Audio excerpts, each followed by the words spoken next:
All right. Well, so like I said, thank you very much for joining me today.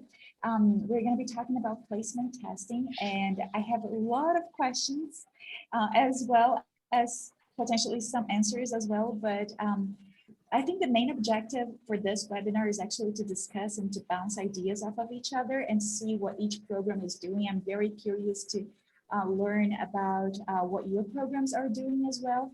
As you'll see, I'm grappling with a host of issues in my program as well and things that I've been thinking about. And so I would like to take this opportunity to actually learn from each other and then discuss ideas that we have and things that we would like to see, and maybe it is impossible to see for administrative reasons, because I think a lot of placement test issues come together with administrative decisions as well, right? So I'm really looking forward to talking about placement testing with you today. Okay. All right, so let me go ahead and get started here.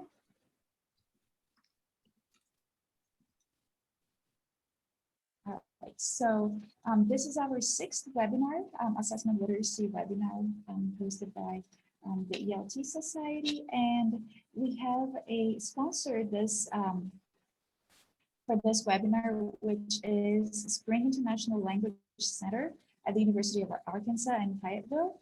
And the Language Center there offers not only classes to ESL learners, but also it offers classes to people wanting to become ESL or EFL teachers. So it's a really diversified program. I had the opportunity to check their website and look at what kinds of programs they're offering, and it sounds very interesting. This is with specific programs and also specialized for specific groups as well. Like for example, teachers from Brazil too, and ESL, EFL teachers. So check it out to see what they offer. So thank you very much to Spring International Language Center for sponsoring our webinar today. In the email that I sent to you all, I sent a couple of issues that I would like to bring up today and to discuss as well. So please feel free to join in and chime in at any time. And these are some of the things that we'll be covering today. For example, the impact of placement decisions, the administrative and logistical challenges to administer a placement test and everything that comes with it, right?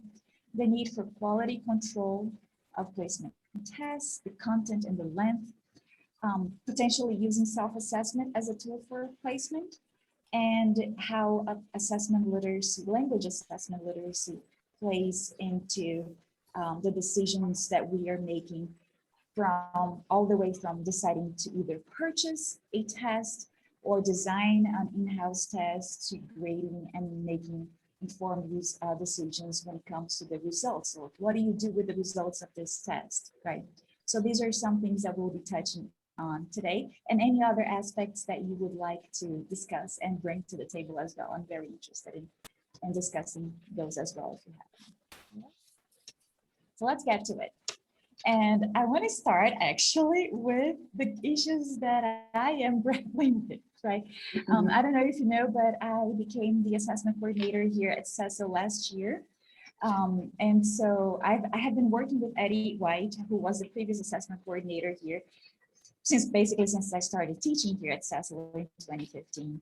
And we discussed so many of these issues during my time here with him. And then now that I am the assessment coordinator, and these are issues that I'm still grappling with, and I'm still trying to figure out the solutions for them. And I think that they will be maybe potentially some common issues that you are also facing. So please share your ideas as well. And a lot of the issues also are related to curriculum or related to other parts of the program. It's not only a decision that I can make myself as the assessment coordinator. So I don't know if it's the same in your programs as well, but there are a lot of pieces of this puzzle that it's not only just the assessment coordinator making decisions, right?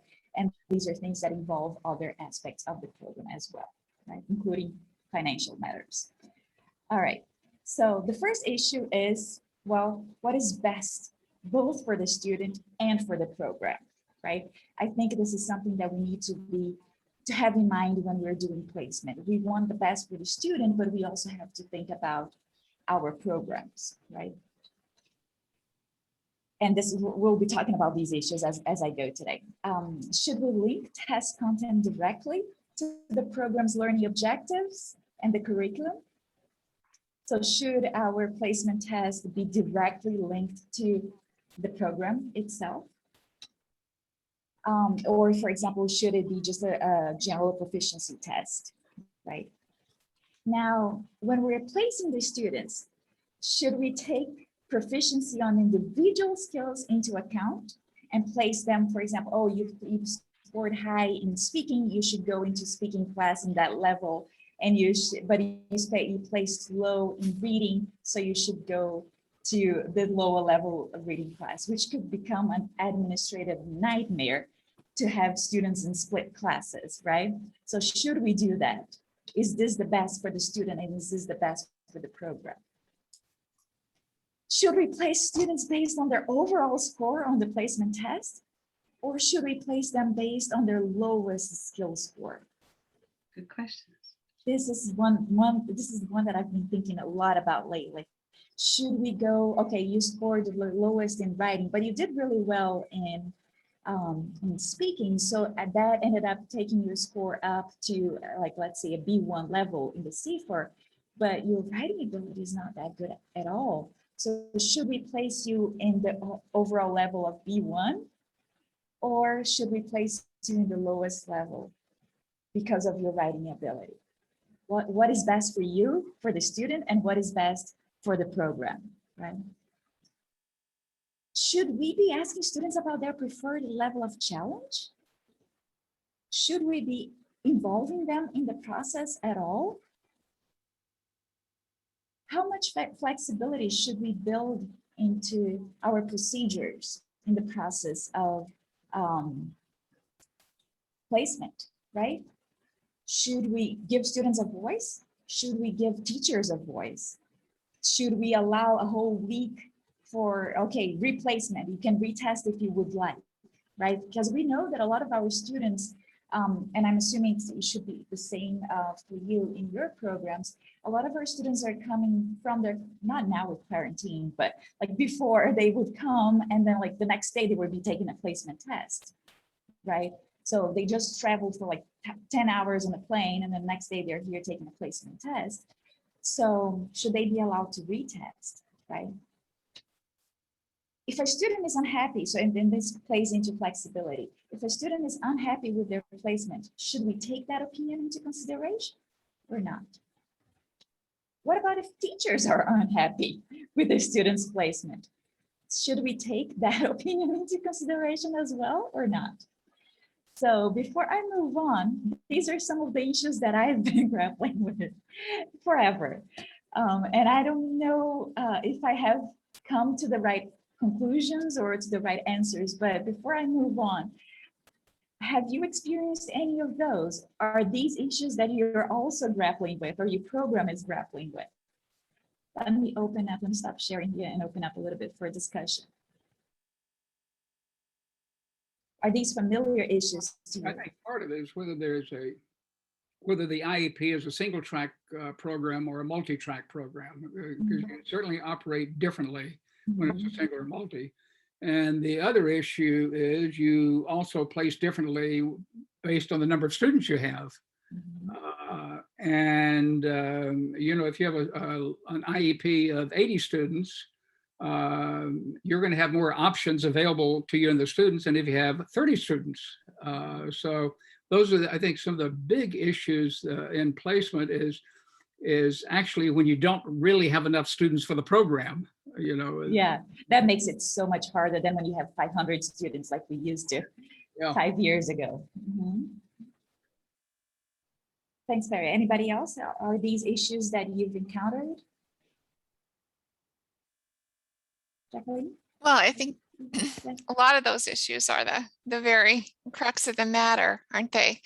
That was a lot of different things, but yes, interrelated, I think. So Yeah, I mean, I think those things are, what do you do once you have the placement, right? I think the issue with whether the program is large or small. What are you gonna do about small enrollments? Are you gonna combine? How are you gonna combine? Are you gonna split students because of being combined? Yeah, that was a lot of stuff. So I think the latter questions kind of feed the thinking of the earlier ones that, teachers and students, in my view, do need input in the placement. You're not going to have buy-in if people don't feel like they're heard and you're not considering what they're saying. And if they're not happy with their placement, then you need to sit down and talk with them about that. What is going on with your placement? So they have to have a voice. We do a thing where, we've done a lot in this last time, as I'm sure others have, about moving our placement online, which gives us more time to think about what we want to do.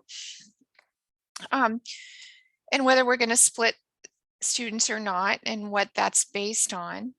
But we also don't retest students, but we do diagnostics in the first week, which gives students the opportunity to say, I don't feel like I'm in the right place. And it gives teachers the ability to look at and do some assessment and give us some input on whether they think the placement is correct or not. And then we can make decisions before we get too far in, because we plan for that time for having diagnostics. And that way it's not, well, I just want to take the test over again. Well, we know that's not really good practice, but let's take another look, another view at how you're doing over the course of a week across skill areas. And let's think about that. So I think there are a lot of different ways to do that, but that's worked quite well for us, and to sit down with students. And I know in the last program I was director in for a long time, we had a similar kind of thing, but it was really critical to sit down with students. Oh, you're doing really well in this, and here's an area you need work in. And I'm doing this. It's not really an exit test, but it's kind of an exit test because we're so small, because our delivery is not usual, and it gives me a chance to test items that I'm later going to integrate into our placement. And that's also a great time to meet with students and talk to them about, well, I think I did really well in vocabulary, well, then you can talk to them, well, maybe not. Right. And what happened, and what could we do, and how do we address that? And that's not a bad thing. Right. So you really kind of get a chance to connect with the student versus it feeling like this kind of imposed decision. So let me ask you two questions, Jacqueline. First, how long is the session? Because for us, it's an 8-week session. So if we waste 1 week, it's already like messing up the entire thing, right? So how long is the session in your program? Is it 8 weeks or 16? No, so see, we have that. So if it were shorter, we'd only give it maybe 2 days. But it's 15 weeks for us, so there's time for that. Yeah. Yeah, so we're Kate, we're gonna discuss these as we go. All right, what tests is everyone using currently, and how long? This is part of my questions for you. And then how many students do you have? I think also plays into what you're saying, like that you can actually sit down with the students and figure out their placement, right? I think now we're probably all on the same boat, that we can actually have lower enrollment, unfortunately, right? But when I was hired here, we had 500 students. So how do you do that in 8-week sessions, and then you can't really waste any time, right? So these are all like important issues, and I'm going to bring up those again and again as we go through the slides. All right. Yeah, and I just quickly would say that that's also an issue of when we have larger enrollments, of having what you were talking about involving teachers and having people trained to be able to have a team of people to dedicate that time at the beginning to sit down with those students. So no student goes thinking, nobody's listening to me, because that's going to ripple out into all kinds of problems down the road. So if I need to set aside time and train people to have and have student advisors and that kind of thing, and I've got the enrollment to be able to do that, I'm going to do that. Definitely. So let's talk about, and we're going to talk about a couple of things that actually Jacqueline touched on as well. Let's start with placement decisions. Let's not go and parry to. Let's not just start talking about placement test itself, but placement decisions, right? Which basically is we're trying to match learners to the most suitable class or group. and hopefully we have all the suitable classes or groups for them, but that's not always the case, as we know, especially with lower enrollment numbers, right? So it's usually, we know that it's commonly conducted when students first enter the institution. But sometimes, and I'm talking here mostly for, not in our case in intensive English programs, but like when students of other languages take placement tests into the university for a language placement test so that they can skip Spanish 101, Spanish 102 or something like that, right? So it could be, placement tests can also be used to inform decisions regarding that, right? And it's oftentimes, or I would say basically like 100% of the times, is based on their language ability as measured by a test, right? But there are other factors that definitely play into the decisions that we make for placement, right? Class sizes, how many students we have, perhaps nationality and first language is something that plays a role in how you place students. I remember when I first started here, and then we had, like I said, 500 students, and we had the ability, because we had so many people from so many places, to have different sections, and we were able to divide those, like, so it's not one class was just Arabic speaking students, right? Or one class was just Chinese speaking students. We were fortunate enough to be able to mix them up, right? So it was something that took, it was a factor that played in our placement decisions of each section, right? Gender something that your program takes into consideration when placing a student? Budget constraints, student enrollment, are these things that also play into the decision-making aspect of placement, right? And who is in charge, like I said, of making those decisions? For example, me as the assessment coordinator here, I am in charge of like taking care of the test, making sure that students are tested, right? But who in your program ultimately makes a decision of where the student goes and where the student is placed, right? Is it the academic coordinator in conjunction with the assessment coordinator? Is it the director? Who is it, right? And this is the reason why I'm asking this question, is because it plays into also the assessment literacy level of people, right? Of program directors, of the people who are making the decisions of how to use the test scores, right? Any other aspects or factors that you have seen in your experience or in your program now that you use to place students besides those? Yeah, in some cases, the length of time that the student will stay in our program. So if we have a student who's coming in at a sort of a low level, but who intends to study at the University of Delaware, he'll probably get placed, you know, in his level, and if he's sort of between two levels, probably in the lower one to begin. And we'll see him go through the program. Whereas if we have a special group that comes for one session, and maybe Korean or Japanese college students, we want to often give them more of a challenge. Okay, so that's definitely a factor too of where to place them, right? How much they're going to stay in your program. Yeah, because if they're here for a very short time, we'd like to challenge them more so they get more out of the program. That's sort of the thinking. I think it's the same thinking here as well. And so one of the things in the articles that I've read, and from my experience too, in the programs that I've worked at, we don't really ask students' opinion, we rarely ask students' opinion about their placement, right? And then this is a blog that posts a lot of like interesting, thought-provoking things that I think in regards not only placement but to program administration in general. And so they were saying that, well, what do you do with students that are ambitious and they want to be challenged, right? Even if they're placed in a lower level, can they be placed in a higher level and be challenged and see what happens? But others, even if they place in a higher level, they may say, well, I want to spend time reviewing and consolidating what I know, so I would prefer to be placed at a lower level than my actual ability level. Some, they lack confidence and they want time and space in the classroom to get comfortable, right? In an English-only environment. So what do we do with these, right? And they're usually not taken into account, right? They say, oh, this is what your test result was. That's what you're supposed to, where you're supposed to be. So my question to you, and I think Jacqueline already addressed that a little bit, should placement procedures take students' preference into account, and to what extent, right? To what extent are we relying on the test? To what extent are we relying on other factors like Michael would say, length of stay in the program? And to what extent should we take the student's opinion, right? Anybody else has any thoughts on this one? We've So- had a, oh, So sorry, no, go ahead. go for it. No, okay. In the past, when we had lots of students, we'd get a lot of students who would be placed into whatever level based on their test scores. And they said, I want to level up, just automatically, not even understanding the true level of the class they've been placed into.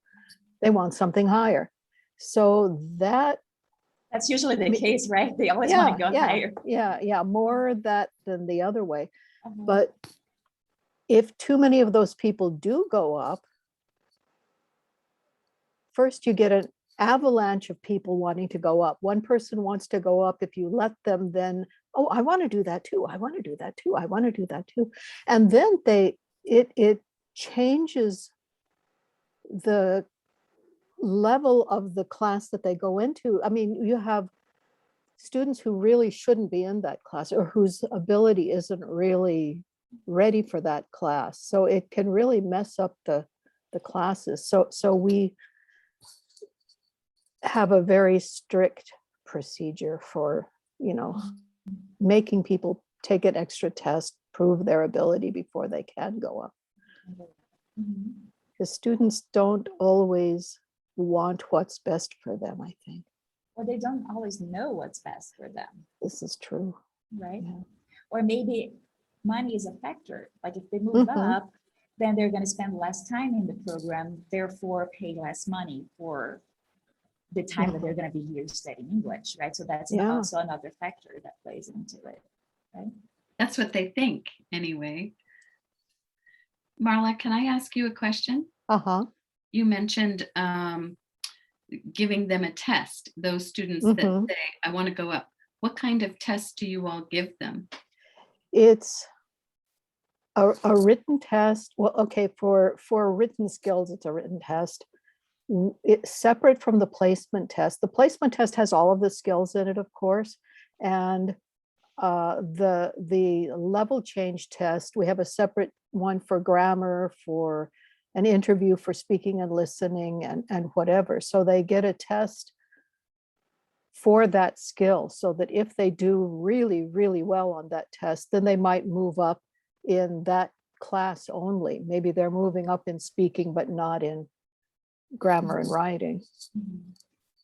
Yeah. Okay. And they're tests that we've written ourselves. I mean, they're not, Commercially. yeah. That's commercial test. All right, so let's keep thinking here. Jacqueline, did you want to add something? Oh, well, I think this goes back also to your question about, how aligned is the test with the curriculum? Mhm. Because these are things that, if they're in a level that's not appropriate for them, then their chances of success are really low, right? So I think that's a big part of that conversation with the student. So how solid are you with the alignment of your test, and tracking that data, and knowing that, the test is doing what you intended it to do. So you need all of that analysis on the back end to know that, yeah, and then whatever avenue like this, like a level test, or what we do with diagnostics or something to explore it more. And then if I may add, how aligned your curriculum is to whatever levels you are. You say that they are aligned to. Like, for Yes. example, how different, and this is something that we are dealing with here, because our curriculum is based on the CFR, right? So it's based on, the levels are A1, A2, B1, B2. But we start with academic outcomes very early on, and they are not in the CFR. So lower level students, like in an A2, B1, are already doing academic tasks here in our program. And so they may be at the right proficiency level, but they're being asked to do tasks that are beyond that proficiency level. So we have to think of alignment of the curriculum as well with the levels and then curriculum with the test, and everything has to be aligned, right? So these are other issues too that if we go into that, it's a lot more to discuss, right? All right, so let's keep going here. Accurate placement is crucial, right, for optimal teaching and learning. We all know that as teachers and as learners as well. Right? And I think it's interesting because placement test is often considered this, like you see in the literature, right? You see how much research is actually done about placement tests. There's not much out there. And it's because it's considered a low stakes decision that can be corrected if needed, right? For example, well, if your students misplace, well, let's just move them to another level, right? And that's easily corrected. It's not like a high stakes decision, like taking the TOEFL or taking a proficiency test to start a course at university or something like that. And that is reflected in the amount of research, in the amount of time and effort and resources that I spent on placement testing, actually. And I don't think that should be the case. I don't think it is that it is such a low stakes decision, right? Because we all know as teachers, as administrators, right? And as students that there are a lot of problems that can arise if a mistake is made in placing students, right?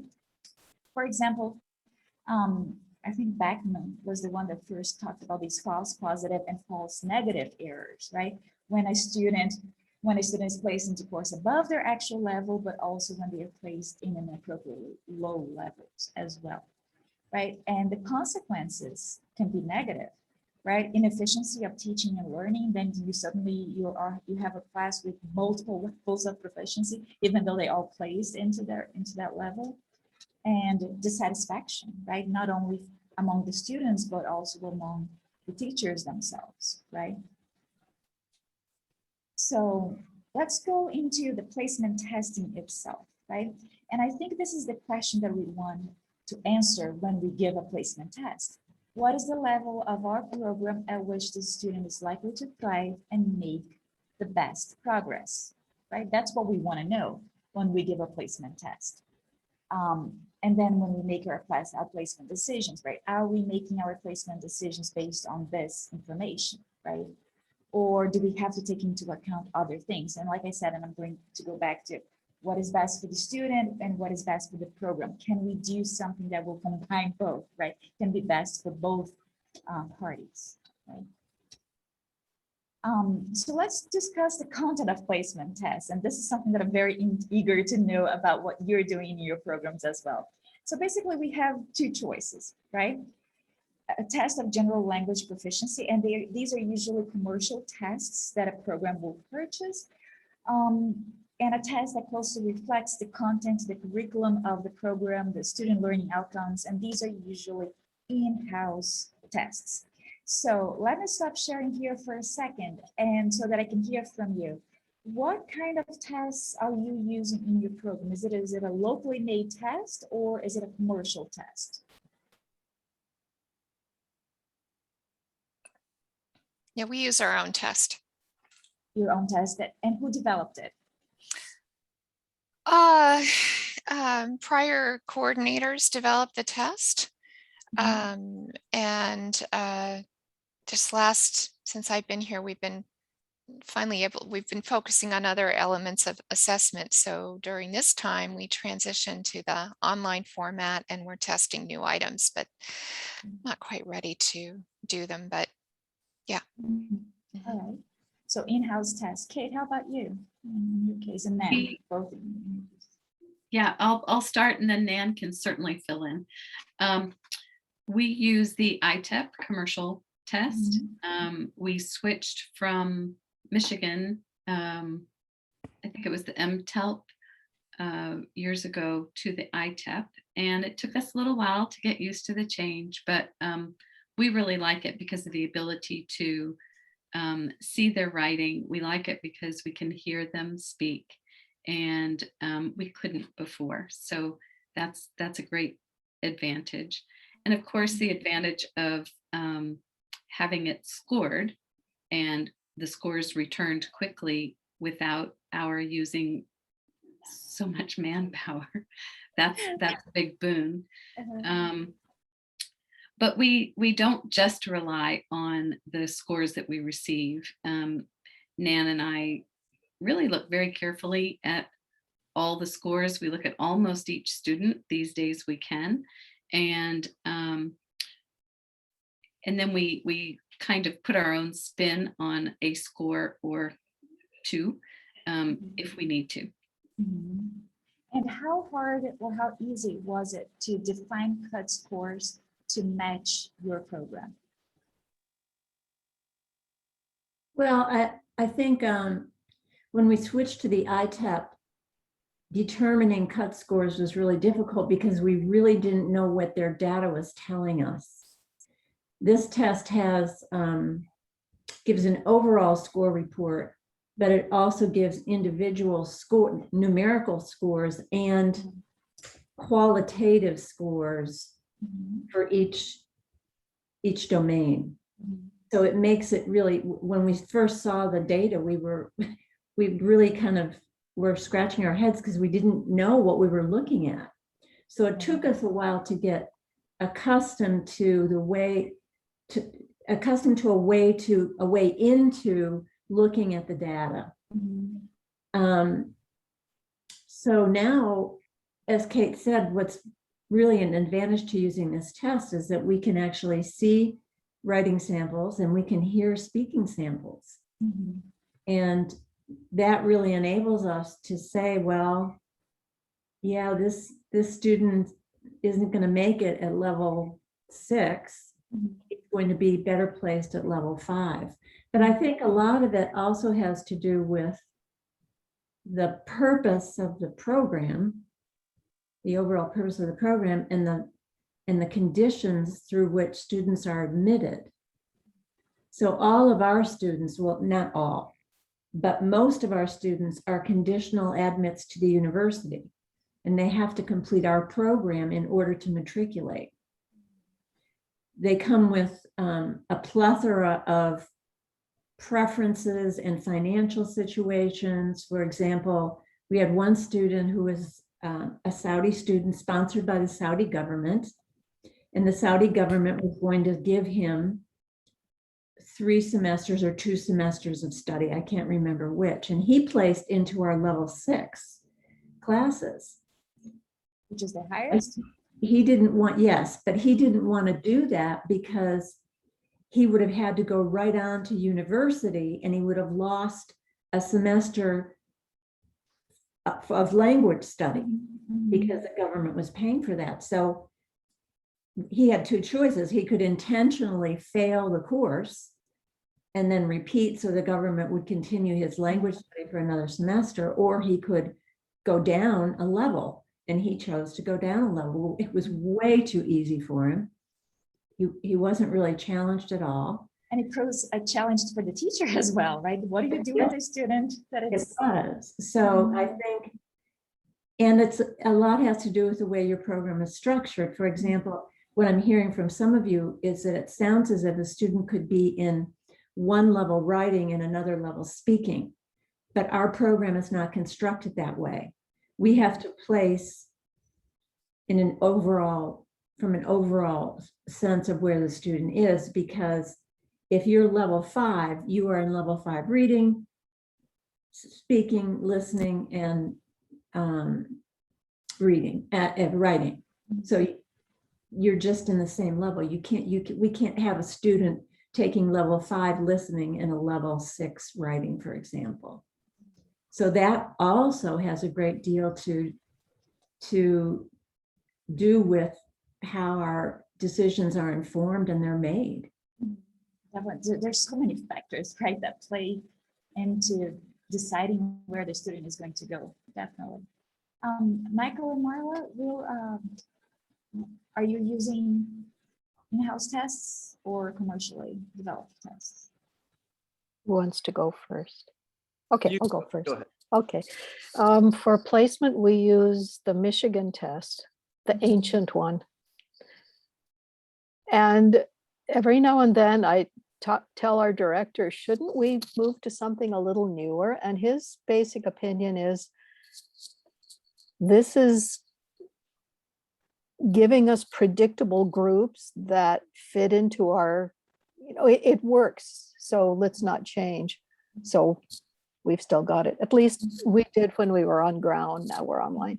And we also have a writing sample, though they have half an hour to write about a topic. And then the teachers read it. And we do weigh that writing sample more heavily than the numerical score, because so many times somebody can get good Yes. answers. Yeah. Yeah, they can guess, or they Mhm. they get a good score somehow on the multiple choice part, but Mhm. they can't use any of that very well in writing. Mhm. So that's what we're doing. Michael? We Yeah, were. in our case, we actually spend a whole day testing. So students do a battery of tests. It takes all day to administer the tests and then to review the writing samples and the speaking tests. But we do 5 different tests. 4 of them are developed in-house, and then we have the Michigan listening test, that's the what is it? The MTELP, right? Yeah. Which I know, as everyone's saying, it's an ancient test, but it serves its purpose very well. So I think we don't really want to get rid of it. We also have two classes they're placed into. There's a reading writing class and a listening speaking class. So they're allowed to be out of sync by 1 level. So a student could theoretically go into reading 4 and listening speaking 5 or something. And then the other thing we do is that we use the listening and the reading, which are multiple choice tests and have greater reliability. We use those as anchors. So if a student places firmly into, say, a level 4 reading, then the writing sample isn't going to change much. But if he seems to be a very weak level 4 or a very strong level 4, and we can then look at his writing to sort of fine tune that decision. If it's sort of at the upper bounds of level 4 and then he produces a really good essay, we might move him to level 5 Mhm. or not. So that's in a nutshell. And again, 4 of those tests are produced in-house. The only commercial test is the Michigan listening. Mhm. So it sounds like there's a composite of scores, right? And then Yeah, you're exactly. looking at other things to make the decision and to fine tune the decision, right? That's right. And it all Mhm. works very well, I have to say. Mhm. Mhm. So let's keep going here. Thank you so much for sharing how you do it too. And like I said, I don't have an answer for this. I don't think that, we should only use tests of general language proficiency, commercially devised tests for placement, or that should we use only ones that are in-house made that are directly correlated with our curriculum. And if you read the research on it, people will have different opinions too, right? So the article that I shared prior to the webinar by Green, well, he thinks that in some circumstances, the tests based on the course content are potentially more useful, right? Because they also provide diagnostic information. But in courses that are intended to develop general language abilities, then more generic tests may prove to be more suitable. So I don't think that he actually says one or the other, right? It depends on your circumstance. And I think I agree. I think it depends on what your program is. And like Nan was saying, like, is it targeted to advanced level students? Are students more, do they have similar levels of proficiency across all skills, right? Because usually when you're starting to learn a language, your skills don't develop all at the same time, right?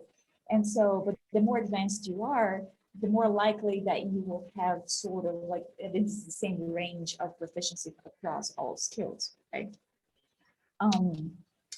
Grabowski and Dakin, I'm not sure if I'm pronouncing their names correctly, I apologize.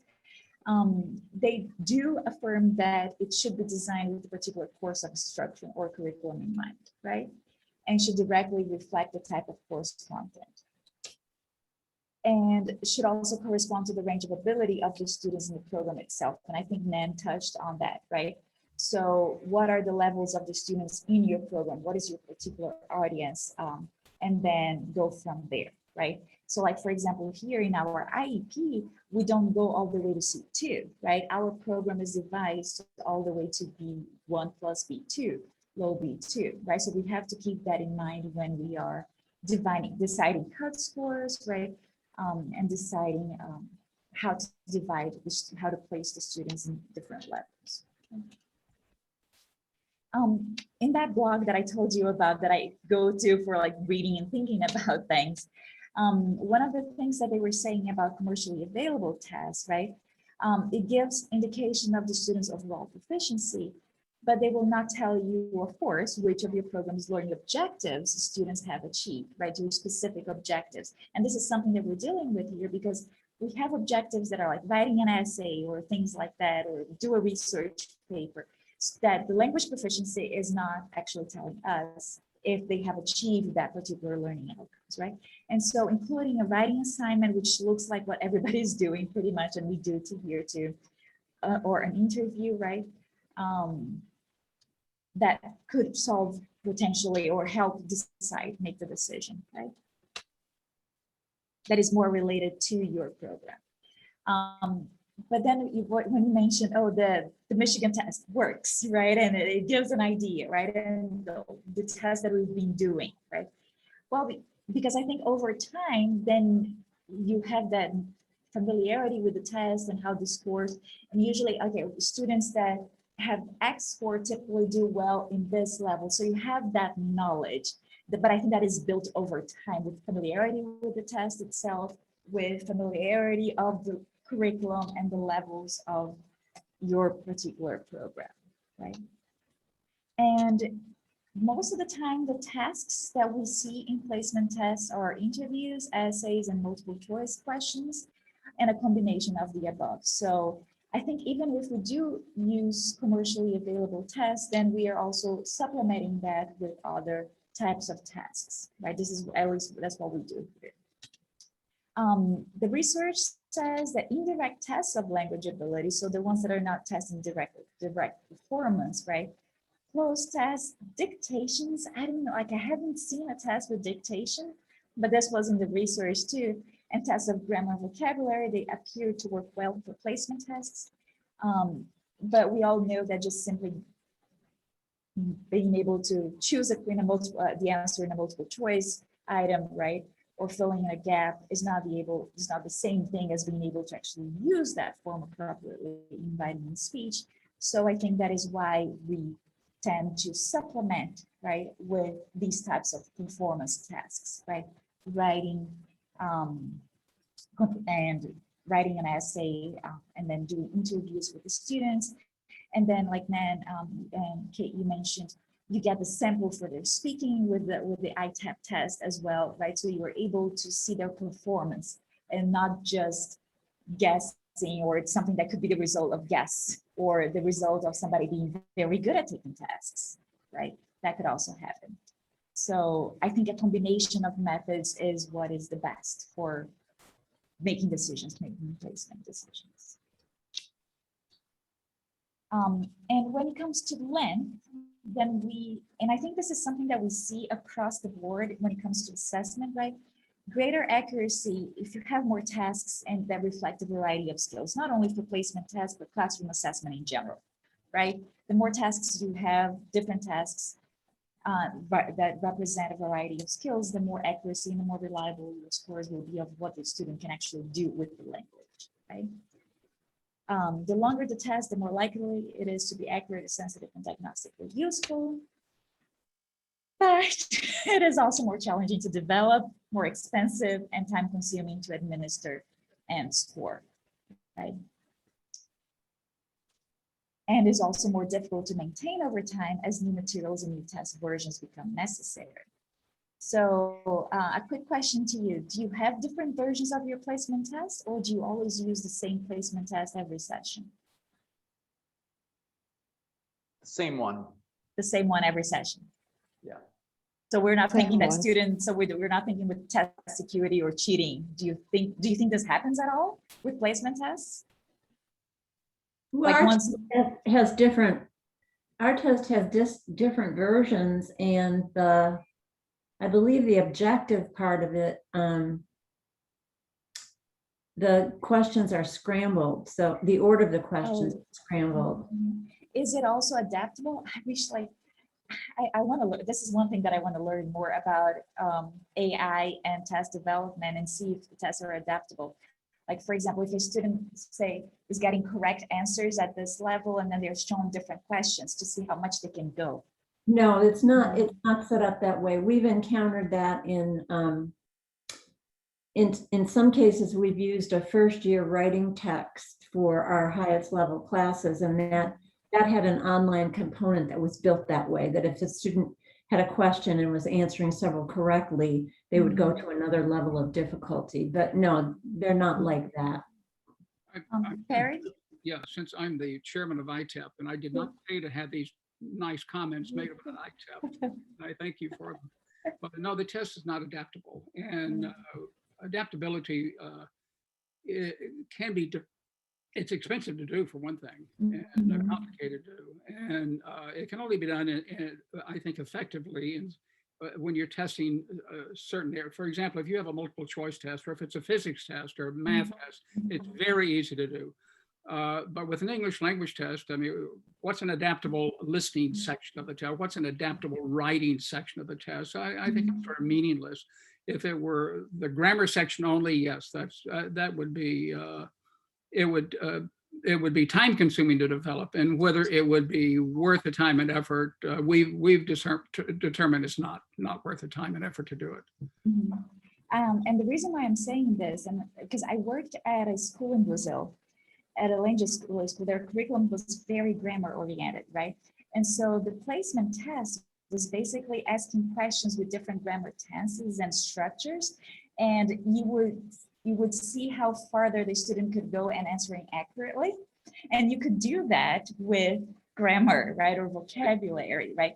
But then exactly, like, can you do it? And I know that the GRE, and I'm not sure if the GMAT is, but they are adaptable. So, because I know for a fact that I did not do well on my math questions in the GRE, and I know that I was getting questions that I could answer, but at one point I was like, I can't answer those anymore, you know? So I got some right, and then they sent me questions that I had no idea how to answer them. So is this something that is worth the effort in a language test or not, right? For different versions, or just randomizing it's enough. So these are things to consider too. There's so many things to consider when it comes to tests. Well, I have a right? lot of interest in adaptive tests, and I think there are some commercial tests that are working on adaptive components.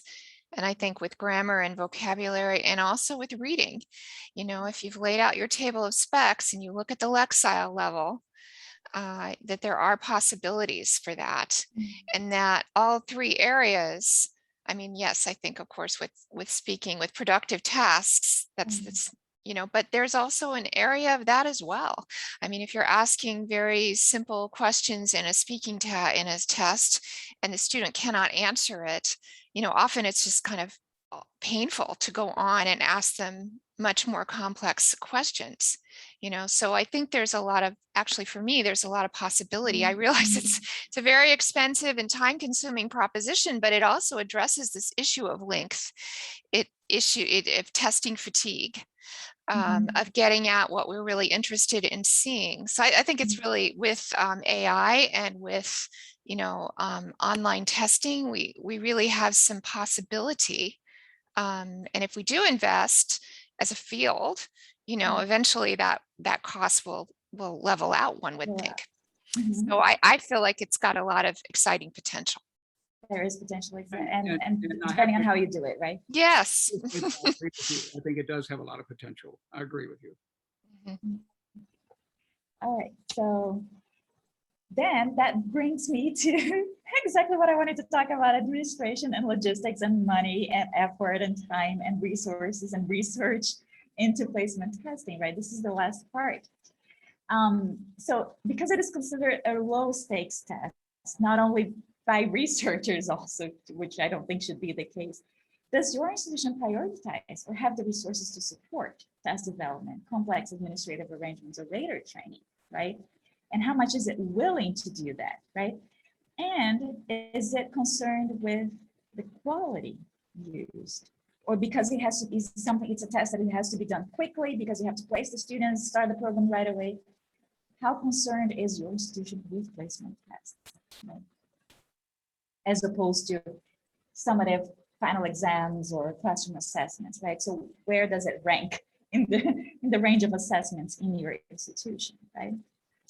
And then to finalize my presentation here, I have a bunch of questions to consider when it comes to the logistics part of it. So things that we have to consider, right? What is the cost of the placement test? And not only in terms of money, but also manpower to develop tests if we are deciding, for example, to develop an in-house test, right? Or manpower to actually get familiarized with the test itself. How many, and then we also have to take into consideration how many students do we need to test at each intake, right? How quickly do you currently receive test results? How quickly would you like to receive them, right? Are you receiving them in enough time? I know that my academic coordinator here is like, I need this course, I need this course, I need this course right away, because he needs to make decisions of even like how many teachers we're going to need based on the placement test and how many classes we are going to have. So I know it's something that he needs right away. So the faster I do them, the happier he will be in terms of like creating the, not creating, but finalizing the schedule, right? And could you test a large number of students at a time if needed, right, Perry? Yeah, I was just going to say, and I thought you were finished with it, but another consideration is what's the personnel cost of administration of a placement test administration. Mhm. So that has to be taken into account when you're considering the cost of the test. Definitely, definitely, yeah. And then does it balance out, for example, to buy a commercial test with the time is going to save for administrators not to, or teachers to have to actually score themselves, right? So we have to, all of these plays into the actual cost of a placement test. Some other considerations here. What is the format of your placement test, right? Is it all online? We had to move everything online too, like last year with the pandemic. And how did that affect the logistics of your placement? I know that I went crazy because I was the one suddenly that was doing everything. Before we had teachers doing the placement for the writing and the speaking part. But with the logistics of it, I ended up having to do all the interviews myself pretty much, and all the grading, right? So does it have many parts? Does it only have one part? Is it just multiple choice? Is it fast and easy to set up? Latecomers, do you guys have latecomers in your programs that you accept into the program? Or there's this day, and then if you get here, you can't get here after this day, that after the placement test is done. Or are you more flexible because the enrollments are low and then you need to be taking students? So, okay, we'll do the placement test again, and it takes forever, right? And then we talked about that. Do we have different test versions? How long does it take to complete one test? And then Jacqueline tapped into test fatigue, right? How long do we want our test to be for everybody, right? How long does it take to test only one student? And how long does it take to test for one test? And then multiply that by however many students we have. These are all questions that like I've been thinking about, and I think that we have to take into consideration when we are thinking about placement tests, right? Who gives the test and who scores the test? Administrators, faculty, do we have reliability training, right? Do we have integrated training or not? How much training is needed, right? Can you easily compare, and do you want to compare your placement scores with other scales or standardized tests? Is this something that is what you want to see or not? Are students allowed to appeal their levels? And I think all of those play into how important it is to have assessment literacy at all levels, right? And those of you who know me and who know that I'm working on my dissertation, and I'm working exactly on this, on the assessment literacy of program coordinators, program administrators, and teachers, right? And I think this quote applies not only for placement testing, but also for all classroom assessments, right? I'll give you a second here. Would you agree with me that this is important not only for classroom assessment, but also for placement testing? Yes. Yeah. Absolutely. And then going back to the importance of language assessment literacy, right? in the classroom, because in the classroom, the teachers are the ones making the teaching and learning decisions based on the assessments, but also for language programs as a whole, right? Program administrations, admissions personnel, they are the ones making decisions about placement, competence, and selection based on past performance, right? Not a lot of times they are also teachers. So I'm advocating for language assessment literacy at all levels, right? Because they are making important decisions. And training test development is empowering, but the knowledge gained helps everybody understand, right? The nature of the assessment, the reliability, the validity, right? If your institution is going to decide to purchase a test, how do you decide that the test is good? How do you understand if the test is providing valid and reliable data for your program, right? And inferences that you're going to make, you have to understand the test, and you have to have the knowledge to be able to understand the test and what it's telling you, right? So I think I want to end here, and then we have, I'm right at 2 o'clock. I do think that it's not a low stakes decision. It can affect the lives of our students, our placement decisions, and it can affect the life of our program as a whole, right? If we make wrong placement decisions, if we're placing students and they're dissatisfied, if we are placing students in classes that are not being challenged or classes that are too challenging for them, right? How long are they going to stay with us in the long run? Are they going, if we place them at a super high level based on their higher skills, how long are they going to stay with you? And that also plays into finances of the program as well. So I think we have to take into consideration both the program and the students, but of course, the students are our main focus, right? We need to make sure that they are getting the maximum, the most of our classes and learning and thriving. So this is what I had for us today. I'm happy to talk a little bit more here, Perry. Yeah, I just want to add one. I've spent about 35 years with ELS language centers. And so I probably was involved in the testing of over 100,000 students. And I was academic director for many years as well as director. And I can tell you, in my opinion, based on my experience, is that the classroom teacher is the best one to do the final placement. So whenever students were misplaced, the classroom teacher would recognize that within the first 2 or 3 days that the student was in the class. And based on input from that teacher, that student would be changed. So it always worked for me. I don't know if it works for you guys or not, but I had a lot of faith in the classroom teacher. You got a good classroom teacher. They know whether that student, it's not whether or not the student's at the right level. The student needs to be in a class where all the students are at about the same level. So when a teacher knows they're not at the teacher will know best that they're not at the same. And we would miss maybe 5% of the time, misplaced students 5% of the time. But anyway, I just wanted to make that comment.